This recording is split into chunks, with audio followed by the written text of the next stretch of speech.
함께 샬롬 샬롬 인사합니다. 샬롬 샬롬. 사랑합니다. 축복합니다. 건강하세요. 오늘 예수님의 평강이 있는 넘치는 복되이 시간, 은혜의 시간 될 줄로 믿습니다. 복음을 전하는 것은 저와 함께 말씀을 나누도록 하겠습니다. 이고니온에서 두 사도 바나바와 바울이 함께 유대인의 회당에 들어가서 전도하여서 유대와 헬라의 허다한 무리가 예수를 믿게 되었습니다. 바울이 1차 전도 여행 중에 이고니온이라는 곳을 갔는데 거기에서 이제 복음을 전하니까 유대 사람도 헬라 사람도 많은 사람들이 예수를 믿었다라고 말씀을 합니다. 그 사실을 1절에서 말씀하고 있고요. 그러나 순종하지 아니하는 유대인들이 이방인들의 마음을 선동하여서 형제들에게 악감을 품게 하였습니다. 2절을 보면 그것을 알 수가 있어요. 보면은 누가 그랬냐면 이방인들에게 유대인들이 선동한 것을 보게 돼요. 바울과 바나바는 유대인이거든요. 같은 유대인이 하는 일인데 그걸 두고 못 보는 거죠. 그래서 이 성경에 가면 순종하지 아니하는 유대인들이 그랬다라고 말씀을 하고 있어요. 그래서 교회에서도 이럴 수 있어요. 교회 내에서도 순종하지 않는 사람들이 하나님의 말씀대로 행하는 사람들을 괴롭히고 비판할 수 있다는 거예요. 많은 경우에 그런 경우가 많아요. 나는 못하는데 다른 사람은 잘하거든요. 그러니까 그걸 가지고 트집을 잡고 비판하고 욕하고 막 그런 경우를 보게 됩니다. 오히려 잘하는 사람이 있으면 우리는 어떻게 해야 될까요? 그것을 본받아서 나도 저렇게 대해야겠다. 본보기로 삼아야 되는데 나는 못하는데 저 사람은 잘한단 말이에요. 그러니까 그것이 싫은 거죠. 그러니까 괜히 꼬투리 잡아가지고 별로 잘못한 것도 없는데 이러이러한 잘못을 했노라 라고 하면서 그 사람이 하는 일을 방해하는 경우를 보게 됩니다. 지금 바울과 바나바는 복음을 전하는 아주 귀한 일을 하고 있고 선한 일을 하고 있고 하나님 기뻐하신 일을 하고 있는데 어떤 유대인들이 그랬는가? 순종하지 않는 유대인들이 이방인들을 선동해가지고 그 형제들에 대해서 악감을 품게 하는 그런 것을 보게 됩니다. 두 사도 바울과 바나바가 오래 있어서 주님을 힘입어 담대히 전도했어요. 그래서 주님께서 그들의 손으로 표적과 기사를 많이 행하게 하시고 자기 은혜의 말씀을 증언하신 것을 보게 됩니다. 그래서 바울과 바나바를 하나님이 사용하시고 기사와 기적을 많이 나타나게 하셔서 하나님의 말씀이 증거되게 하시는 하나님의 모습을 볼 수가 있습니다. 3절 이것을 말씀하고 있어요. 그 신의 무리가 나뉘어서 유대인들을 따르는 자도 있고 두 사도를 따르는 자도 있었어요. 그러니까 두 부류로 나뉘게 된 것이죠. 유대인들의 말을 믿고 따르는 사람들이 생겼고 두 사도인 바울과 바나바의 말을 듣고 따르는 사람들, 이 두 부류가 생긴 것이죠. 그 모습이 이제 어떻게 더 발전을 하냐면 이방인과 유대인과 그 관리들이 두 사도를 모욕하여서 돌로 치려고 달려드는 사건이 생깁니다. 5절을 통해서 그것을 알 수가 있어요. 이제 유대인 그리고 이방인 관리들 이들이 이제 두 사도를 모욕하고 뭐로 치려고 해? 무엇으로 치려고 해? 돌로 치려고 한단 말이에요. 이럴 때에 바울과 바나바가 알고 어떻게 했을까요? 가만히 돌 맞았을까요? 아니면 도망갔을까요? 도망갔다라고 말씀을 합니다. 6절에 그들이 알고 도망하여 르가오냐의 두 성 루스드라와 더베와 그 근방으로 갔다라고 말씀을 하고 있어요. 그러니까 르가오니아라고 하는 큰 지방 안에 무슨 성이 있는 거예요? 루스드라 성이 있고 더베 성이 있는 거예요. 전라남도에 나주가 있고 장흥이 있고 영암이 있고 목포가 있고 무안이 있고 이런 식으로.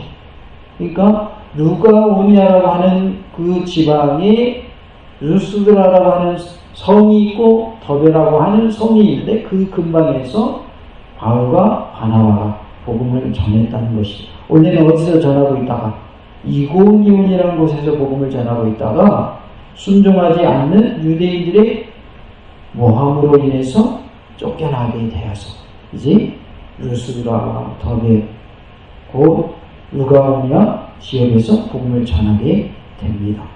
거기서 복음을 전하였다라고 7절에 말씀을 하고 있어요. 우리도 복음을 전하여서 영혼을 살리는 일에 크게 쓰임받는 일가 있기를 원합니다. 다 같이 합시다. 복음을 전하여 영혼을 살리는 일에 크게 쓰임받읍시다. 어떻게 쓰임받자고요? 크게 쓰임받으시기 바랍니다. 작게가 아니라 크게 쓰임받아야 될 줄로 믿습니다. 그래서 나를 통하여서 이 목탄 지역이 다 복음화되는 놀라운 일가 있기를 원합니다.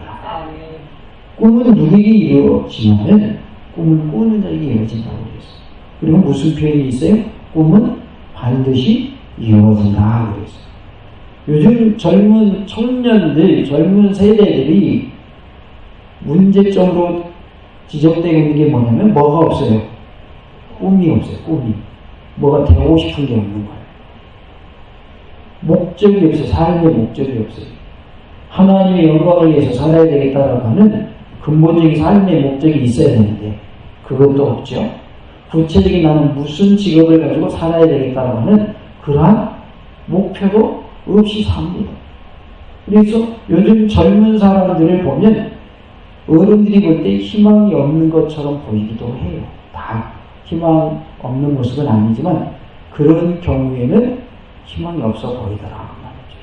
뭐 되고 싶은 것도 없고 꿈도 없고 이루고 싶은 것도 없고 그냥 사는 거죠. 아무 생각 없이 사는 게 좋은 것 같지만 사실은 좋은 게 아니거든. 최소한 무슨 목적을 가져야 되냐면 하나님의 영광을 위해 사는 삶이 되라는 목적이 있어야 돼요. 그래서 당신의 꿈은 뭡니까? 하나님의 영광을 위해서 사는 것입니다. 이렇게 말할 수 있어야 되는데 그런 표현조차도 안 합니다. 어떤 청년들 중에 어떤 중고등부 학생들 중에 예수를 믿는 그러한 경우에도 그런 경우가 있더라. 예수를 믿는 사람이라면 하나님의 영광을 위해서 살기를 원합니다라고 하는 거대한 목표가 있어야 된다. 그리고 그 목표 안에서 내가 구체적으로 하고 싶은 일들이 있어야 되는 것이죠. 아직은 내가 구체적인 꿈은 없지만 하나님의 영광을 위해 살고자 하는 꿈은 있습니다. 하나님이 제게 그 꿈을 이루고자 하는 구체적인 꿈을 주실 줄로 믿습니다. 최소한 이 정도 답은 할 수 있어야 되는데 그렇게 답하지도 않고 구체적인 꿈도 없고 그런다는 거죠. 우리 어른들도 꿈을 가져야 됩니다. 꿈을. 무슨 꿈? 하나님의 영광을 위해 사는 꿈을 꾸시기 바랍니다. 그 방법 중에 하나가 뭐냐면 죽어가는 영혼들을 살리는 것입니다. 그것이 우리의 꿈이 되기를 원합니다. 영혼 살리는 것은 하나님의 명령이요, 우리의 사명이요, 우리의 의무입니다. 우리가 해야 할 일이다. 우리가 끝까지 이 사명을 잘 감당하는 은혜가 있기를 원합니다.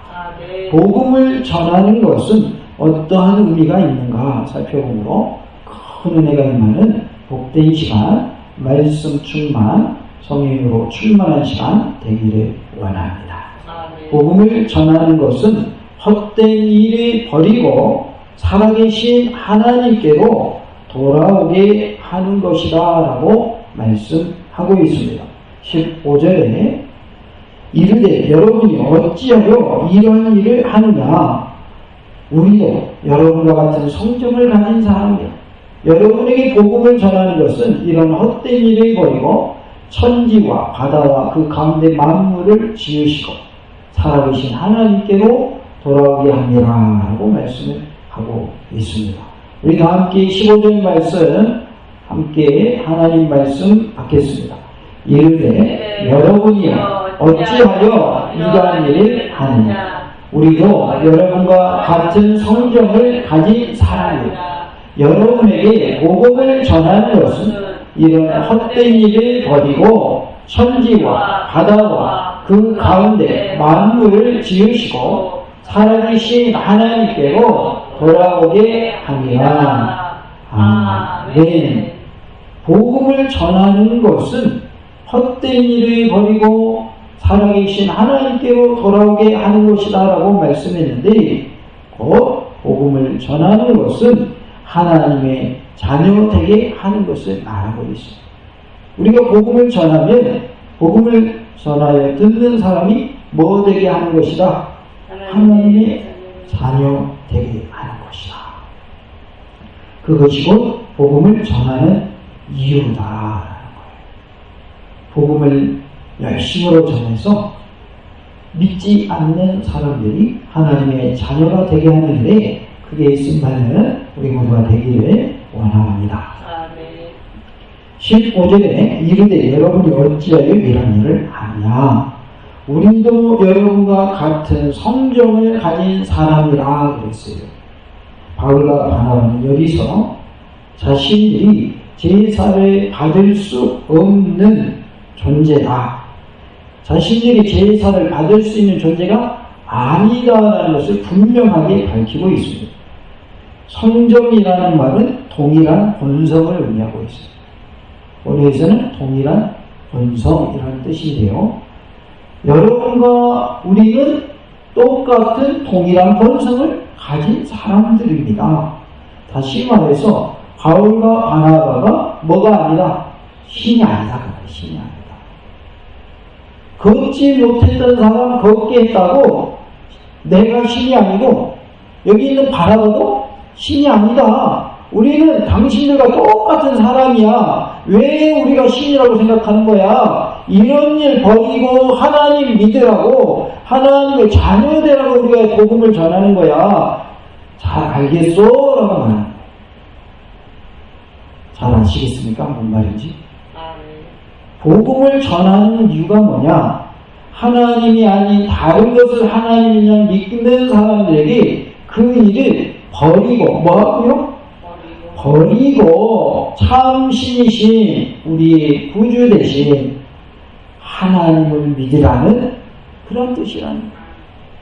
그래서 우리가 복음을 전해야 되겠어요? 안 전해도 되겠어요? 전해야 된다는 거예요. 왜냐하면 복음을 전할 때에 그 사람이 하나님의 자녀가 된다. 복음을 안 전하면 그 사람이 하나님의 자녀가 될 수가 없다. 그래서 복음을 전하는 것은 하나님의 자녀가 되게 하는 것이다. 열심으로 복음을 전하시기 바랍니다. 이번에 성탄절에 새생명 VIP 초청 예배로 드립니다. VIP로 많은 분들을 초청하시기 바랍니다. 초청할 때 그 나머지는 누가 하신다? 하나님이 하실 줄로 믿습니다. 앞서 나가서 싸워주신다고 그랬잖아요. 우리가 복음을 전하면 하나님이 그 사람들의 마음을 움직이셔서 복음을 받아들이게 하신다라는 것입니다. 우리가 나의 앞에서 싸워주시는 하나님이심을 믿는 믿음으로 담대히 복음을 전하는 모습이 되기를 원합니다. 도와주십시오. 담대히 복음을 전합시다. 할렐루야. 아멘, 아멘, 아멘. 어떻게 복음을 전해야 돼요? 담대히 복음을 전해야 합니다. 복음을 전할 때에 용기가 있어요. 용기가 필요해요. 극동방송에서 새깨라라는 프로그램이 있더라고요. 세상을 깨우는 라디오 그래가지고 오후 3시에 하는데 전도하는 프로그램이더라고요. 전도하는 프로그램. 그래가지고 방학 중인 분은 문자 주세요. 그래가지고 문자 주면 그 사람은 생방송 중에 전화 연결해가지고 전도하는 프로그램. 또 우리 자녀 중에, 우리 부모 중에, 우리 형제 중에 믿지 않는 사람이 있습니다. 전화해줘서 전도 좀 해주세요. 그렇게 해가지고 전도하는 프로그램. 거기에서 하는 멘트 중에 하나가 뭐냐면 용기를 내셔서 방학 중이라고 보내셨네요. 그 말을. 내가 방학 중이니까 보내기 쉬워요. 어렵죠. 그것도 전국에 생방송 되는데, 녹음 방송도 아니고 생방송 되는데, 나 지금 10년 방학 중입니다. 저는 지금 1년 됐습니다. 이런 식으로 방학 중입니다라고 문자를 보내면 방송국에 그 중에서 딱 골라가지고 그것도 당첨되는 거예요. 보내는 문자 중에 딱 골라가지고 생방송 전화를 하는 거예요. 생방송으로.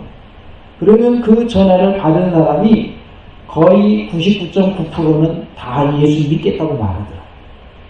왜? 본인이 먼저 용기를 냈잖아요. 나 이제 예수 믿으리라. 대부분의 사람들이 사연을 들어보니까 코로나 때 주저앉았대. 코로나 때 안 나가다 보니까 주저앉았다는 거예요. 그래서 방학하고 있다는 거예요. 방학. 마음은 아닌데 몸이 안 따라준다는 거죠. 그래서 뭘 했어요? 용기를 낸 거예요. 용기를. 내가 어떻게든 다시 시작해봐야 돼. 그래가지고 방학 중에 문자 주세요. 그러니까 용기 내가지고 보냈더니 당첨돼가지고 선물도 받고 예수님을 믿게 되는 그런 내용들이 지금 계속 방송이 되더라고요. 한번 거기 도전을 해보십시오. 네, 도전을 해봐요. 전도하고 싶은 대상이 있으면요. 전국 방송이에요. 제주도에 있는 사람들도 사연 보내가지고. 그러니까 꼭 본인이 보내면 되는 건 아니고 다른 사람이 보내가지고 미리 전화 통화해서 방송국에서 전화 갈 겁니다. 이렇게 이제 얘기가 된 상태에서 전화를 해서 이렇게 하더라고요. 본인이 안 한 거예요. 그것이 계기가 돼서 예수를 다시 믿는 사람이 참 많더라고요. 왜 이런 설교하겠어요? 우리 교회도 그런 사람이 생겼으면 좋겠다 이 말이에요. 그 프로를 통해서라도 하나의 방법을 알려드린 거예요. 내 힘으로 잘 안 될 때 방송의 힘도 빌려가지고 전도하면 좋잖아요.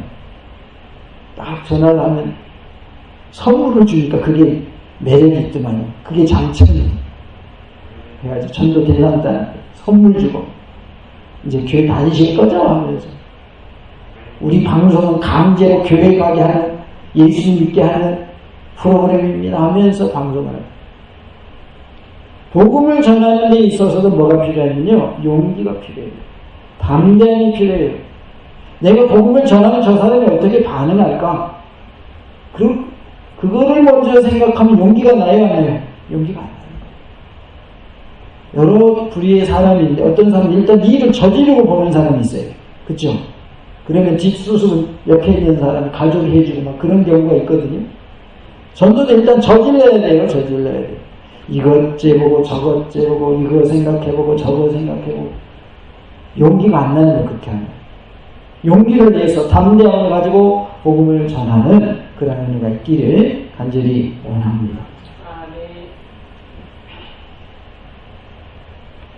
사람의 몸을 취했으나 인간과 본성이 다른 신적 존재가 된 것이 아니라 단순히 인간적 본성을 지닌 존재임을 강조하고 있습니다. 우리는 당신들과 똑같은 성정을 가진 사람, 우리는 똑같은 인간입니다라고 말하고 있습니다. 15절에 여러분에게 복음을 전하는 것은 이런 헛된 일을 버리고 천지와 바다와 그 가운데 만물을 지으시고 살아계신 하나님께로 돌아오게 함이라 라고 말씀을 합니다. 헛된 일은 제우스 신에게 제사 지내는 일과 사람을 신으로 알고 경배하는 일을 말하고 있습니다. 제우스 신을 섬겼어요. 그래서 제우스 신당이 있었어요. 그리고 지금은 바울과 바나바를 신으로 여기고 사람을 신으로 경배하려고 하는 모습을 보게 돼요. 그것을 헛된 일이라고 표현하고 있습니다. 우리는 예수님 믿기 전에는 정한수 떠놓고 막 거기에 빌고 그런 경우 있었을 수도 있죠. 예, 경우에 따라서 그런 분들도 있을 수 있죠. 그러나 그것은 다 헛된 일이었다라는 거죠. 왜? 천지 신명은 뭐예요? 뭡니까? 천지 만물은 신이 아니거든요. 근데 달한테 빌고 해한테 빌고 바위한테 빌고 빌고 고목한테 빌고 그거는 피조물이란 말이에요. 자연 만물일 뿐이야. 근데 거기다 막 빌었어요. 그다음에 천지신령이라고 그래가지고 막 다른 참신이 아닌 엉뚱한 신을 섬기고 그런 얘기는 다 어떤 일이 되고 만드는 거예요. 헛된 일이다. 헛된 일. 헛된 일 해봐야 좋은 일 있을까요? 없을까요? 좋은 일 하나도 없습니다. 좋은 일 하나도 없어요. 우리가 하나님만을 섬겨야 할 줄로 믿습니다. 아마도 바울과 바나바는 제우스 신을 섬기는 것과 그리고 사람을 신으로 섬기는 두 가지를 다 염두에 두고 말한 것 같습니다. 그리고 이것은 곧 루스드라인들에게 신관에 대한 새로운 대안을 제시하는 것이었습니다. 루스드라인들에게 새로운 신관을 제시하는 내용이랍니다. 우리가 복음을 전하는 것은 살아계신 하나님께로 돌아와 하나님의 자녀로 살게 하기 위함인 것입니다. 복음을 전하여서 주 안에 모두 예수님 믿게 하여서 하나님의 자녀들이 하는 삶이 다 되시기를 원합니다. 복음을 전하는 일을 하나님이 기뻐하실까요? 싫어하실까요? 기뻐하십니다. 하나님 너무 좋아하십니다. 한 영혼이 돌아오면 천국에서는 뭐가 벌어진다고 그랬을까요? 잔치가 벌어진다고 그랬어요. 잔치. 8절에 보니까 루스드라의 발을 쓰지 못한 한 사람이 앉아있는데 나면서 걷지 못하게 되어 걸어본 적이 없는 자라 그랬어요. 루스드라에 가보니까 태어나서부터 한 번도 걷지 못한 사람이 있는 거예요. 이 환자는 발이 있지만 무기력하여서 힘을 쓸 수 없는 상태에 있었습니다. 그래서 누가는 이러한 상태가 태어나면서부터 있었다고 보충 설명을 하여서 그의 질병이 치유 불가능한 상태였다는 것을 강조하고 있습니다. 태어날 때부터 못 걸었으니까 이 병은 고치기 쉽다 어렵다는 것을 강조하고 있는 것입니다. 이 이야기는 베드로와 요한에 의해서 성전 미문에서 고침을 받은 성전 미문 앞에서 고침을 받은 안진뱅이 이야기와 비슷합니다. 사도행전 3장 2절에 나면서 못 걷게 된 이를 사람들이 메고 오니 이는 성전에 들어가는 사람들에게 구걸하기 위하여 날마다 미문이라는 성전문에 두는 자라 그랬어요. 베드로와 요한이 걷지 못하는 사람을 고쳐주는 내용이 3장에 나오거든요. 아마도 누가는 안진뱅이를 고친 두 사건에 중요한 의미를 둔 것 같습니다. 베드로처럼 바울도 안진뱅이를 고침으로써 동등한 사도권이 누구에게도 있다. 바울에게도 있다는 것을 암시하고자 한 것으로 보여집니다. 그래서 바울에게도 사도권이 있음을 인정한 그러한 것을 알 수가 있습니다. 베드로는 유대인을 바울은 이방인이 치료한 사실을 대비시킴으로써 이방인을 위한 사도로서 바울을 부각시키고 있는 것으로 볼 수 있습니다. 그래서 이방인을 위한 사도는 바울로서 바울이 지금 쓰임받고 있다는 것을 강조하기 위해서 이 나면서부터 걷지 못한 사람을 일으켜 세운 것을 기록했다라고 우리가 볼 수 있습니다. 11절에 우리가 바울이 한 일을 보고 루가오니아 방울로 소리질러 이르되 그랬어요. 서두에 말씀을 드렸듯이 루가오니아라고 하는 지방에는 루스드라가 있고 또 뭐가 있어요? 더베가 있었다. 그 지방에서 지금 루스드라라고 하는 지방에서 고치다 보니까 사람들이 이제 그곳 방언으로 말을 하는 그런 것을 말씀하고 있어요. 그러니까 여기가 무안인데 또 목포도 있고 주변에 영암도 있고 나주도 있고 이렇게 다 전라남도에 속하잖아요. 그러면 우리 무안에서 바울과 바나바가 걷지 못한 사람을 이렇게 세웠다 그러면 사람들이 평소에는 표준말 쓰다가 갑자기 어디 방언을 했다는 거예요. 전라도 방언을 했다. 쉽게 얘기하면 그런 얘기예요. 그 당시에는 여러 이제 언어가 있었거든요. 그곳에서 쓰는 언어가 3개가 있었는데 루가오냐 방언으로 방언을 하게 됩니다. 이 11절의 말씀은 안진뱅이가 일어나서 걷고 뛰는 현장을 목격한 루가오냐 사람들이 놀라면서 흥분하였음을 보여주고 있습니다. 즉 그들은 흥분하여서 격앙된 목소리로 기적의 현장에서 떠들썩했던 것이죠. 그리고 그들이 루가오냐 방언으로 말하였다는 표현은 이제까지 루가오냐 말로 하지 않고 다른 말로 했을 가능성이 있다는 것을 말씀해 줍니다.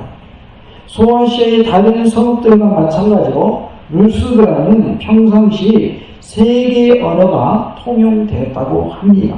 라틴어를 썼는데 루스드라는 로마의 식민지였으므로 라틴어가 공식 언어였습니다. 헬라어를 썼는데 로마의 상용어로서 모든 사람들이 어느 정도 말할 수 있었다고 합니다.